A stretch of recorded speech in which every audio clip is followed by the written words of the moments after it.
Tehát gyakorló bőrgyógyászként az a tapasztalatom, hogy vannak olyan bőrjelenségek, amelyeknél meg sem fordul a sokak fejében, hogy ezzel orvoshoz kellene fordulni. Ilyen például a fiatalok, és nem is annyira fiatalok körében a pattanásosság. Ez egy életkori sajátosság, ami a hormonális változásokkal párhuzamosan alakul ki, azonban időnként olyan fokot ér el, ami már bőrgyógyászati kezelést igényel. Erre sokkal több lehetőségünk van manapság, mint régebben volt.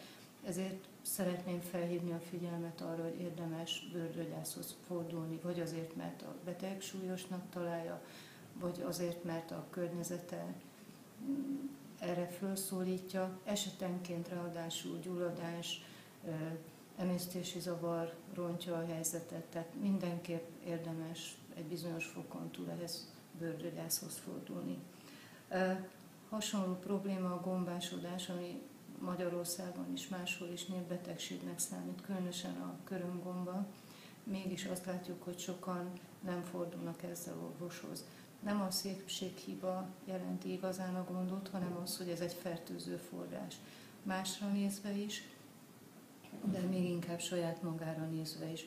Részben bőrtünetekkel járó gombásodást is okozhat, és ami a legnagyobb veszély, hogy a lábujjközökben kialakulhat hámlás, repedés emiatt, ami viszont már egy fertőzési kapu komolyabb betegségek számára, például Orbánc vagy mélyvénás trombózis. Ezért tartom fontosnak körömgomba gyanújával is bőrgyógyászhoz fordulni. Esetenként elég a külső kezelés, ezzel nagyon sokan próbálkoznak is, de amikor már a köröm jelentős része érintett, vagy nagyon megvastagodott, akkor már időnként gyógyszerhez folyamodunk, és ez már igazán bőrgyógyász feladat.